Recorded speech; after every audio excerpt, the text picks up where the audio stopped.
AfriKili family and global P.A.C nation. Ibrahim Traore, the charismatic, revolutionary military captain leading the country of Burkina Faso, is doing something very few people have been able to do. He is uniting the black world. He seems to really be that inspirational figure and leader that black people around the world have been longing for. So whether it's in Africa, the United States of America, Europe, the Caribbean, well, it seems like many black people around the world are standing up for him. So will he end up just being another ephemeral figure that stands up for black unity and then fades as time elapses? Or will he actually be the catalyst that will once and for all enact change, or at least inspire change that will be long lasting for black people around the world? That is what we will review and discuss today in this show. So there you have it. Let's fasten our seatbelts, let's dive in, and let's get to work.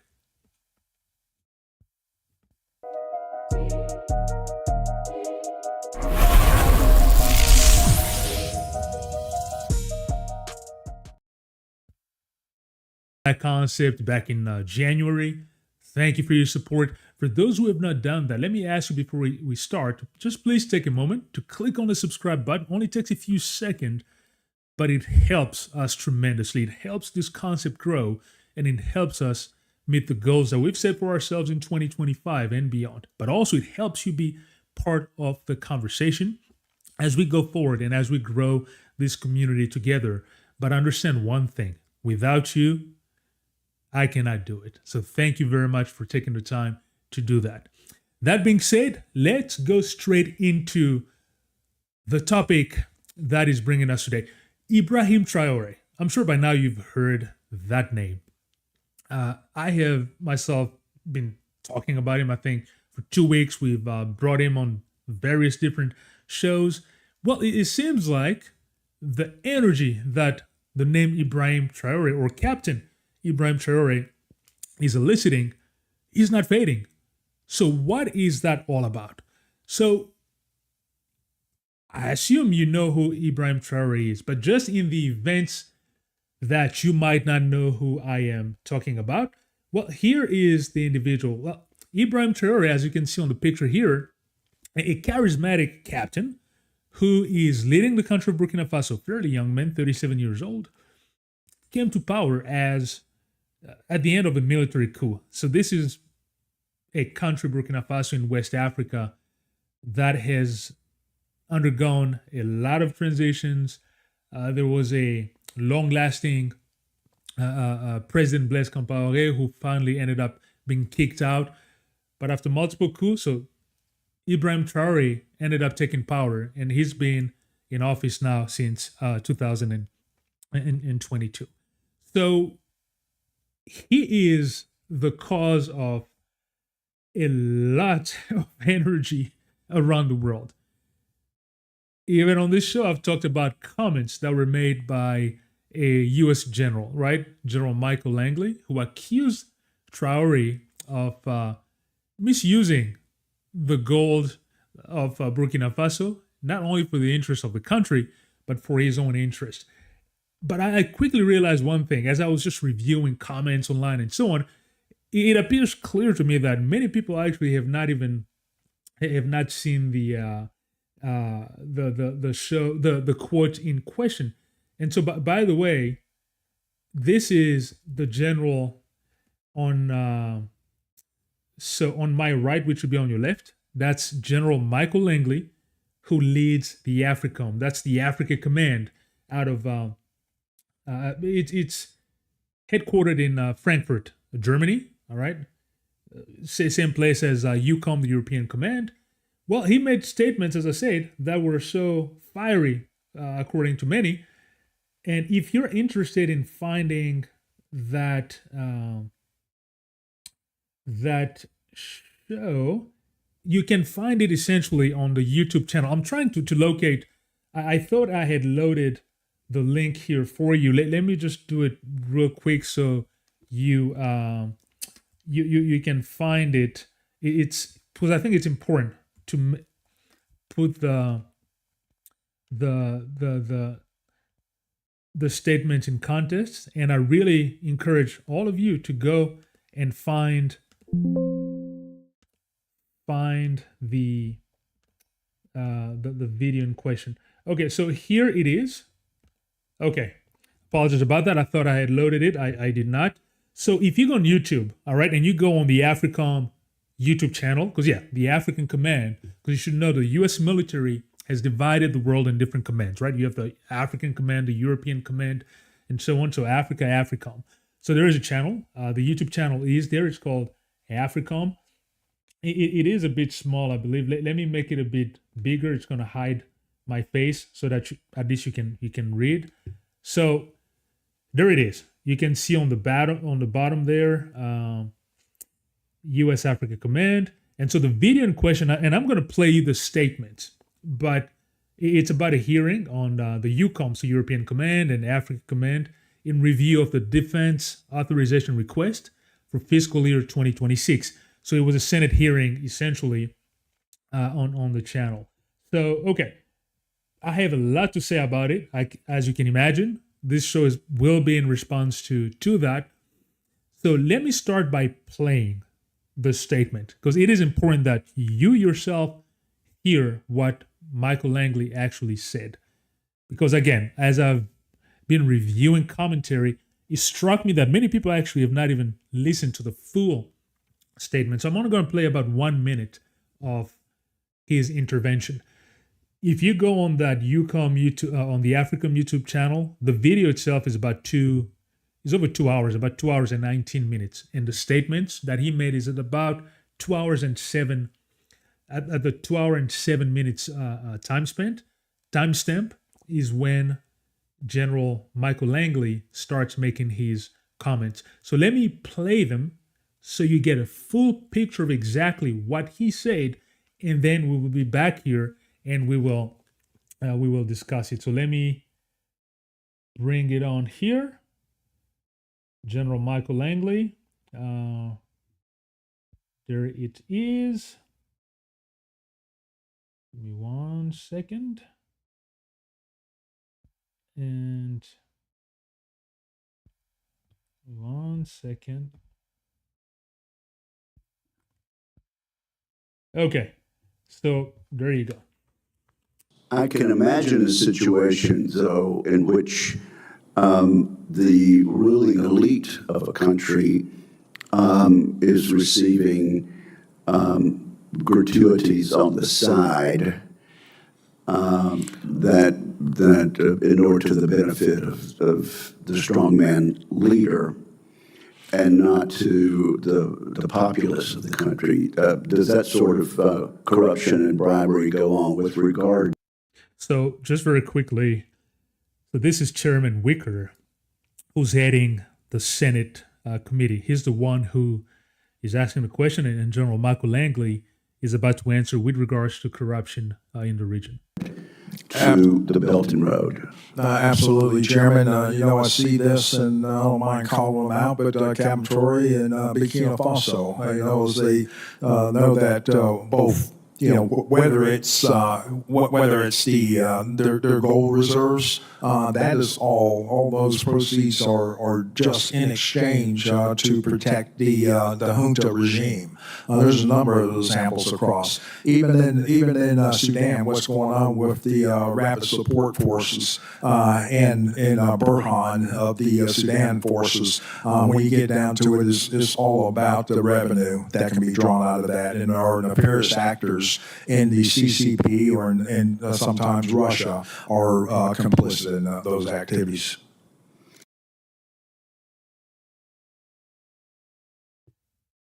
Okay.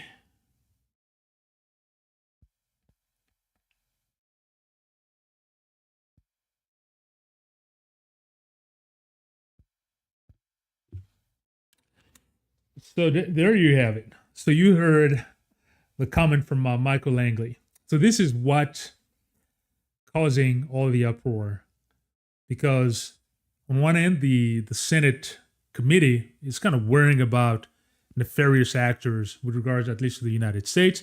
That's how they're calling China and Russia.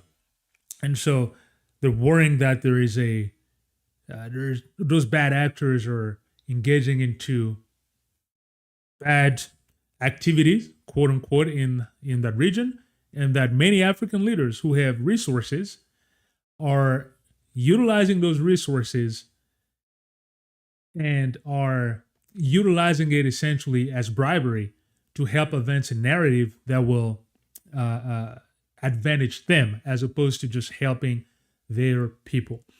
And so, in a nutshell, General Langley and the U.S. military is accusing Captain Traore of being a corrupted leader who's utilizing the gold for his own benefit. And I should also put it in context.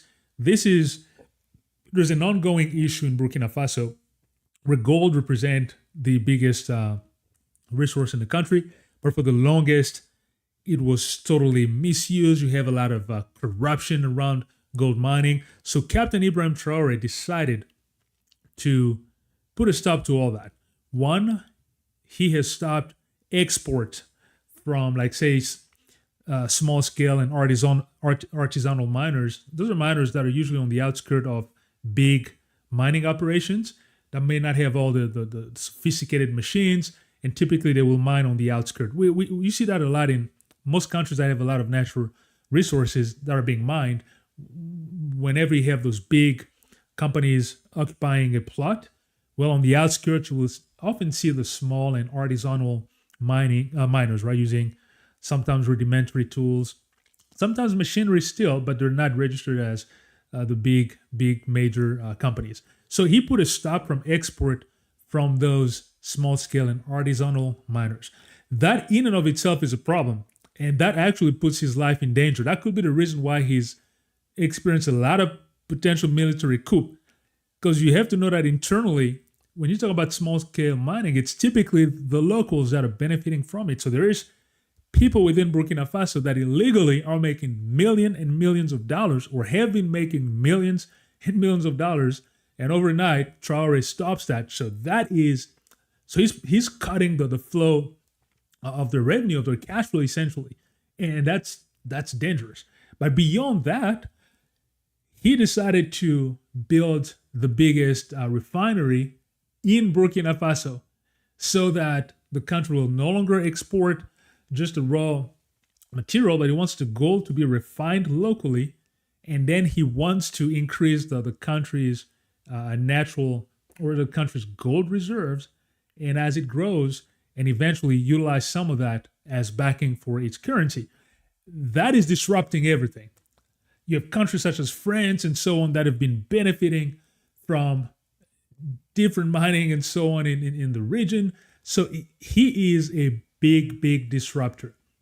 So when Langley comes and accuses him of being corrupted, well, you have to understand that in the eyes of many Africans who have wanted to see somebody who will stand up against the forces that they see as neocolonialism, well, they just see that this Langley's remark is coming against their interest, because they really see Traore as standing up for the advancement of the continent, the revolution, and being somebody who is advancing, continental pride, black people pride, and so on. So it is because of that there's been a tremendous uproar. Now, interestingly enough, the uproar is not only reserved to Burkina Faso. We have started seeing people across the world coming together in unison to stand up for Captain Ibrahim Traore. Now, when I say all over the world, it is all over the world. If you've not followed this may be surprising to you. But we see places going from the Jamaica, across the Caribbean, through social media. People are standing up for Ibrahim Traore. You have marches, protests for him across Africa, all the way from Nigeria, South Africa. Different nations are standing up against the remarks by General Langley. I mean, it is just fascinating. In Europe, people are coming together. In the United States, African Americans standing up for Ibrahim Traore. So that is a very, very fascinating part to me. And that's where I want to take the show. So I will not necessarily talk about the geopolitics of how Traore is standing up necessarily against the West, but rather the response, the Pan-African response towards Traore, because that is more interesting to me, and that reveals many, many interesting things that line up with the mission of this platform. Like for one, to me, I'm very rejoiced when I see Black people across the world coming together for an issue that is happening in some African country. Now, I'm pretty sure if you ask, I'm tempted to say the majority, but many people, whether it's in the Caribbean, in the United States, you show them a map and tell them, all right, point where Burkina Faso is. I'm pretty sure that many people would have no idea where Burkina Faso is on the map. Nevertheless, they are adamant and they are expressing so much support for that individual. To me, that is a source of a lot of joy, because that, if anything, is another justification or another proof that this Pan-African agenda that we talk about and that we push is not utopian. Like, Pan-African unity is very, very possible. And this is just another example of that. I've talked at length and I've done shows in the past that have talked about how the connection between Black people who were taken out of the continent hundreds of years ago and continental Africans, that connection between Black people has never been severed, has always existed. So whether it is implicitly, because when you go around the world, I mean, I don't care if it's in the Caribbean, Latin America, Honduras, Colombia, as I said, African Americans, there are implicit elements that show you that the connection exists, whether it's in musical expression, artistic expression, culinary expressions, right? It is clear as day that the connection, the Pan-African diaspora connection, is there implicitly. But then when it comes to an explicit manifestation of that, there have been movements across time that are there to show you that Black people around the world are not so different as to not being able to come together within a Pan-African agenda. You have had a plethora of movements and also beyond movement. A while back I talked about, for example, Wakanda. I mean, people see that as a joke, but I don't know if you remember the excitement that the Black Panther, Hollywood fictitious movie, I don't know if you remember the pride that movie elicited amongst Black people around the world. This is some would say it's just a fictitious event, but out of that, you started seeing Black people around the world, and even beyond Black people, wanting to associate with an African concept through fashion. People wanted to dress up in an African way. You had everybody across the world talking about Wakanda forever. So that just showed you that even when it's not explicitly stated, Black people around the world are intrinsically connected to the continent. And so there's a longing for a good image about Africa, a strong image about Africa, an image that advances a narrative of a self-sufficient Africa, a powerful Africa. So whenever you have such symbols that come up, it is not surprising that you now start seeing Black people gravitating towards that. That is what, like, for example, Wakanda did, at least in my generation, right? Before our generation, you had concept like, when you talk about Patrice Lumumba, you're talking about Thomas Sankara. Those were figures that were respected and that were elevated across the world. Thomas Sankara, if you're not familiar with who he is, he actually also came from Burkina Faso, just like Traore. So here he is, Thomas Sankara, who, for example, came to New York. So he's very similar to Traore, right? Because he also took power as a young captain in the military, and he was a revolutionary, did great things, advanced literacy in Burkina Faso. He, changed luxury vehicles for the government. Everybody was using very humble vehicles. But when he came to New York for the United Nations Annual Assembly, for example, he went into the Bronx and made a rousing speech, in an audience of African Americans, just advancing that Pan-African unity. And that was a lot of people around the world, a lot of Black people, a lot of African Americans gravitated towards Thomas Sankara. So, but you have the Rastafari movement with Bob Marley and the Reggae's and so on. I mean, clearly that's from the Caribbean, Jamaica and the Caribbean, connected to Africa, believing in Haile Selassie and Ethiopia and so on. So again, the connection is there. So when I see Ibrahim Traore's, the passion that he's eliciting in the Black world, around the world, I am absolutely not surprised, because I'm convinced, and I know as I've advanced in this platform, that differences are there. Diversity is normal. However, there's a fiber of unity that makes Pan-Africanism possible. Let's look at another example. Like you have Obama.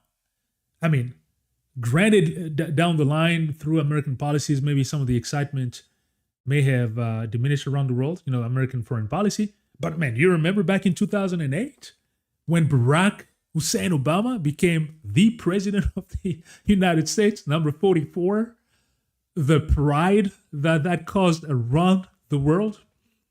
I mean, here was this Black guy, right? Son of a Kenyan immigrant, born in the United States of America, and ended up becoming the president of the most powerful nation in the world. In 2008, you were a Black person, you were excited, right? And there was that, it was a gravitational pull. It was unbelievable. I remember seeing old men, old women, people around the world just crying uncontrollably when Obama became president. Because again, there's that, Black people have that Pan-Africanist fiber that is there, and it's always all it longs for. It's symbols, right? I can catalyze that, and I can get that energy, put it together in a way that, on one end, addresses some of the longings that the community at large has. Barack Obama did that. Again, through American foreign policies, down the line, now you have a lot of Africans that end up being disappointed with his presidency because he had his hand tied anyways. Being Black was one thing, but there's realities that go with the U.S. government. There's a certain machine in place that one individual will not change by himself, even though we see the case as is the case with what's his name again, President Trump right now, who's trying to disrupt things in a way that is not traditional from a president. But typically, one person as a president will not necessarily change things. So Ibrahim Traore is just the latest manifestation of that desire for Black people around the world to have a narrative of a strong Black leader who advances the interest of Black leader, who stands up against oppression. That's Ibrahim Traore. And so that's why you're seeing that excitement. I mean, just look at the commentary. If you go on social media, it's like people, yes, against the West. People are trying to quote all revolutionary, quotes and so on from the past. It's just an unbelievable excitement. Now, here's the deal. Now, here's maybe a dose of reality where I'm going to take the show. The emotion is beautiful, but if we have to be honest with one another, with each other, emotions can only take you so far. No matter how effervescent they are, how excited you might be, emotions in and of themselves will fade over time without disciplined action. That is just a fact. That is just a fact.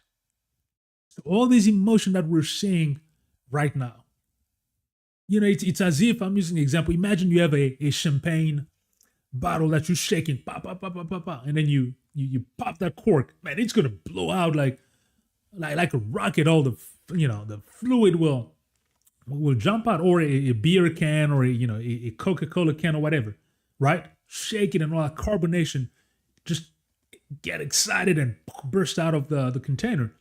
Well, that is like the emotion that I'm feeling that are coming out through Ibrahim Traore as a catalyst. But that champagne bottle will end. All the fluid at some point will go. So what's important here is how do we transform that emotion, right, into a more consistent flow? So take that energy and catalyze that, in a way that will be sustainable over time and actually lead to tangible change. Because that is the name of the game. Because again, excitement has happened in the past. We've had example of people that are catalyzing this Black unity sentiment, as I said. Certainly not at the same time. It's kind of like the expression, not to quote necessarily Ford here, but if we look at Henry Ford, who I think everybody knows Henry Ford, who the inventor of the assembly line and Ford and so on. Not the inventor of the assembly line, but he who assembled Ford in mass production way. Well, there's a quote that he used that I like using a lot. He says, "Coming together is the beginning. All right, staying together is progress. Now, working together is success." I'll repeat the quote. I find this quote to be very powerful and very apropos with our current situation. So coming together is the beginning. Like we're seeing with Traore, people coming together from Jamaica, Trinidad and Tobago, all over the Caribbean. People are posting stuff, are standing up, are speaking. African Americans are coming together. In Africa, outside of Burkina Faso, from Kenya to Nigeria to Tanzania, Senegal, you name it. People are coming together and speaking up for Ibrahim Traore. So that's the coming together part. That is the beginning, and that is absolutely fantastic. I'm loving what I'm seeing. It's such great energy. Now, beyond that, staying together is progress. That'll be the next step. It's like this energy has to be canalized in a way where it eventually becomes a tangible foundation, right, for long-lasting change. And now beyond staying together, now working together is the real success. Now this will not materialize into the changes that we want, that Black people around the world want, without very intelligent strategy, very targeted approach to transform that energy and bring people together and work together towards long-lasting goals, towards common goals. When that happens, this will truly be success, and this will truly be a time of change. Otherwise, again, emotions will fade, right? Emotions without action will fade. Because as I said, Traore, I mean, he's that symbol, right? He's that yearning. I mean, there's been a sentiment across Africa that Western countries like to use to say there's an anti-France sentiment, there's an anti. No, it's just that a lot of the young people are just fed up with the status quo. They are seeing that their continent or Black people, and that's even Black people around the world. It's like, why should Black people lag when it comes to economic advancement and so on and so forth? So they just need somebody who will stand up for, or at least appear to be standing up and fighting for them. And so Traore is really that. So there's a social media piece, and here, to take it in context, you also have to understand. Remember when I said, I mean, if you ask many people in outside of Africa, where's Burkina Faso? They might not even know where it is. Which, by the way, just an anecdote. I talked about Thomas Sankara. He's the one who changed the name, because it was not always named Burkina Faso. It was named Haute-Volta, which is a French word. So he changed the name of the country to Burkina Faso in a true revolutionary manner, which means the country of people of integrity. And because he was like, why will we name a country our own country in a name that is from Europe, which is not ours. So he named it using his language. So Burkina Faso, it's the country of people with integrity. But anyways, most people will not be able to point it on the map. So you have to understand that social media is playing a big role in spreading this sentiment. And I'm afraid to say, when we talk about social media, you also have to understand that social media there's companies that have profit incentives, there are, algorithms and so on. So it is not necessarily innocent, the strategy that is happening here. You also have to understand that Russia, who has increased its presence, is increasing its presence in Africa. China that is there, they're certainly very prominent in advancing social media campaign.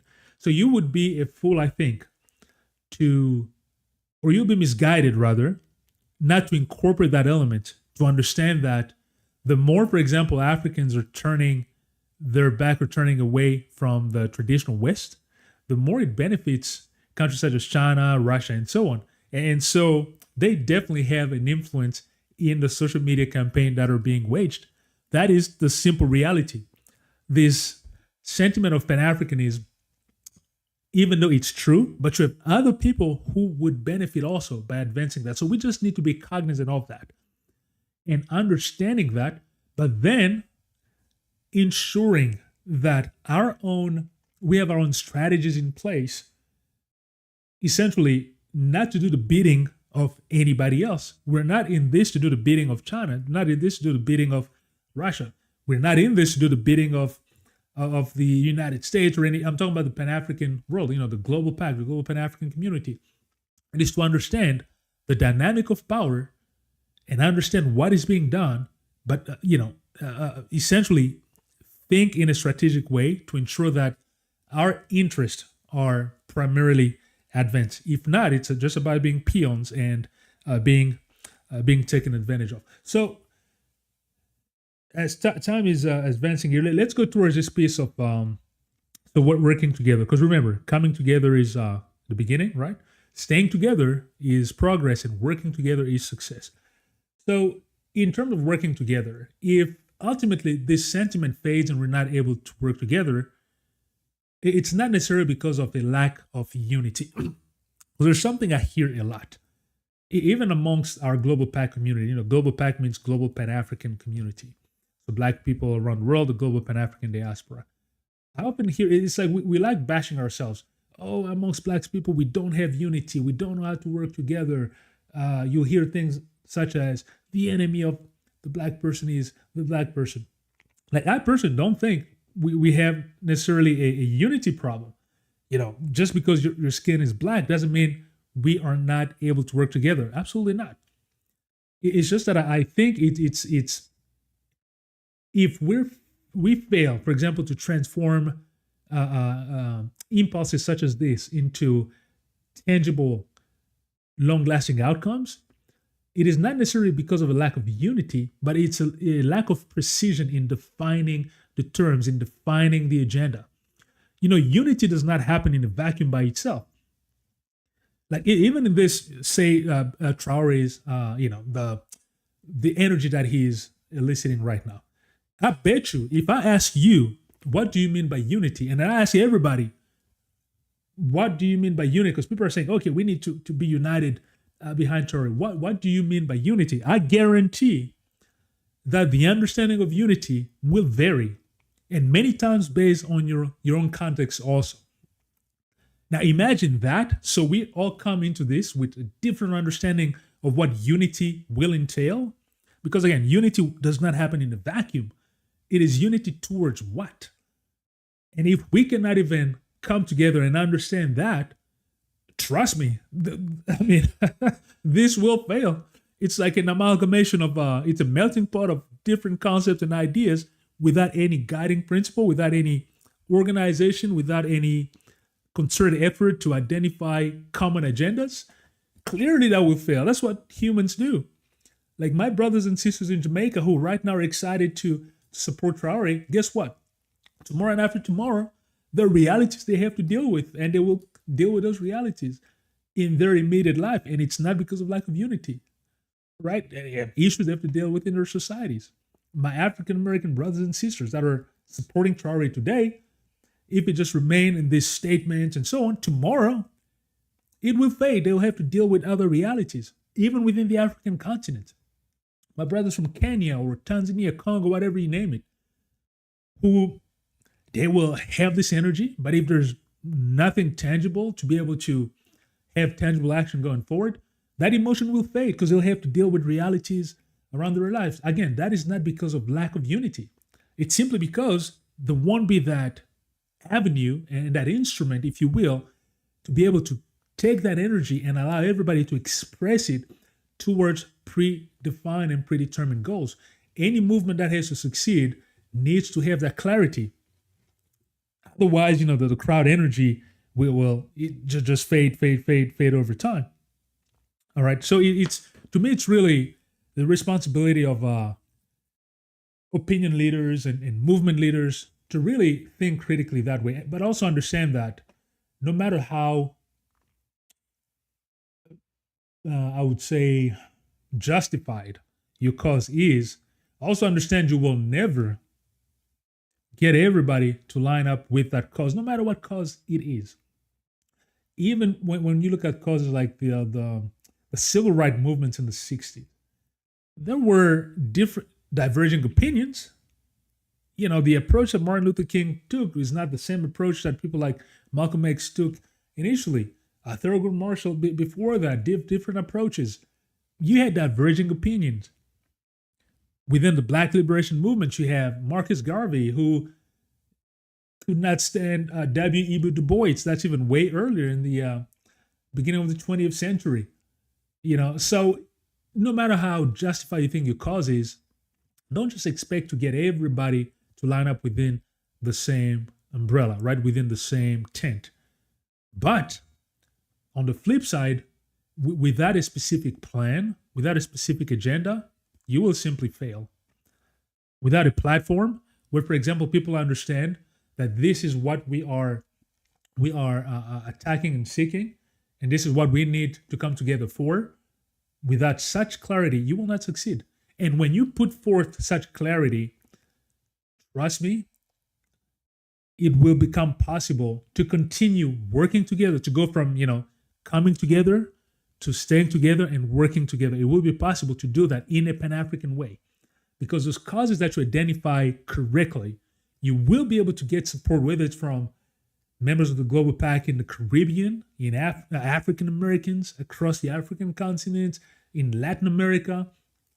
There are issues that will bring together Black people around the world and will work and stick together because they will be able to identify to those causes.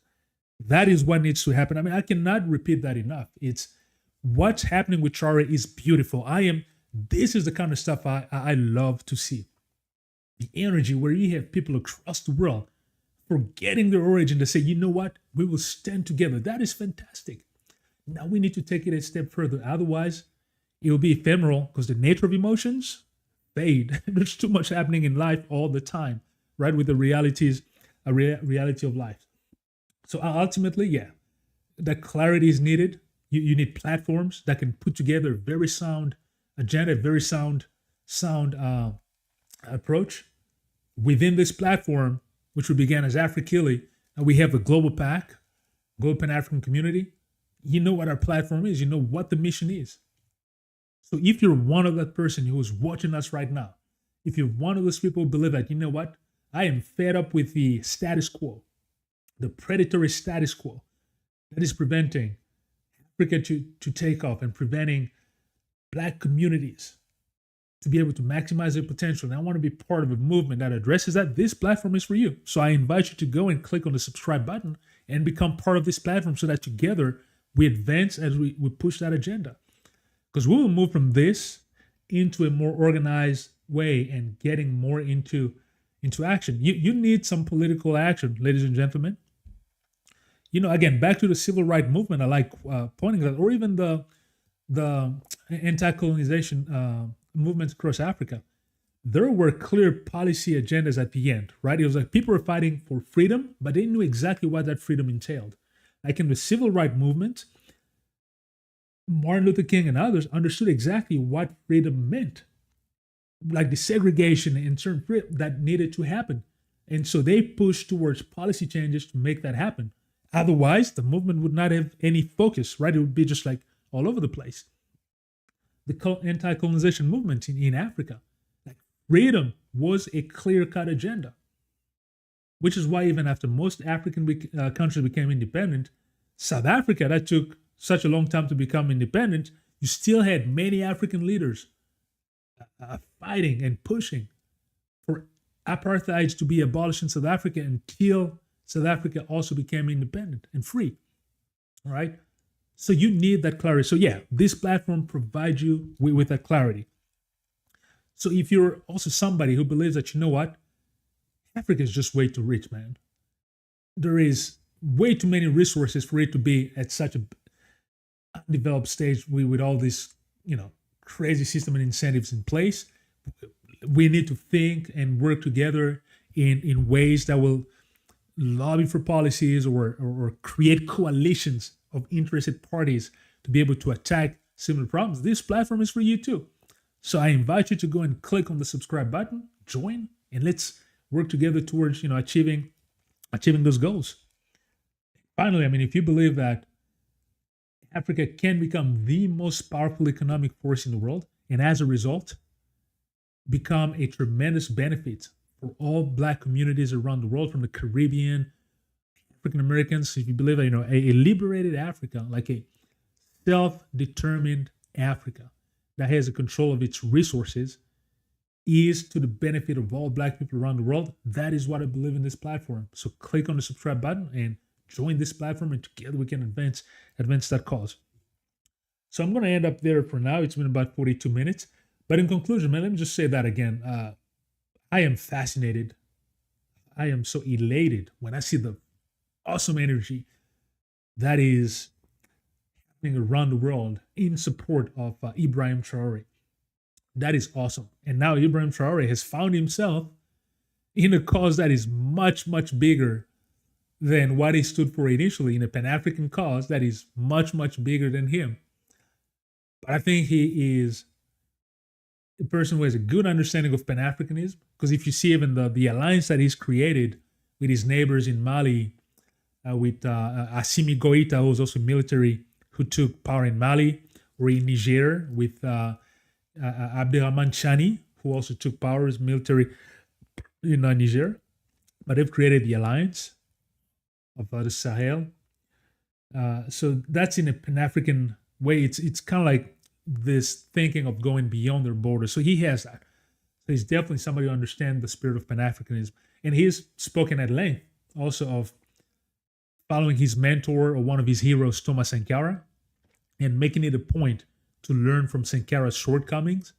So I believe he's in good shape with that. But that being said, I really pray for this guy, man. It's his safety, because that gold issue that I mentioned is not only disrupting the interests of multinational, but even locally, because there's, when you talk about small scale mining again and artisanal mining, it is typically the locals. So when he's putting a stop into that, he's essentially taking away money that a lot of his contemporaries, his fellow countrymen, were making illegally, that is. And so his life will be at danger. So hopefully, as far as that, at least, that there's good security protocols and mechanism around him, and that he can continue advancing goals to help Burkina Faso rise up, and to help Burkina Faso continue being that beacon of freedom, that beacon of self-determination, because I think that's the biggest thing that African Black people are looking at. It's that self-determination, the power to decide their destiny, and he is definitely embodying that. And so to finish, I will end with the quote from Traore, who really embodies all these things when he said, "We only kneel before our parents and God." we only kneel before our parents and God. The power of self-sufficiency, the confidence to pursue one's destiny without fear, with confidence, and with determination. On that note, thank you very much for joining in today. Let me know what you think of my talk and my analysis and my expose.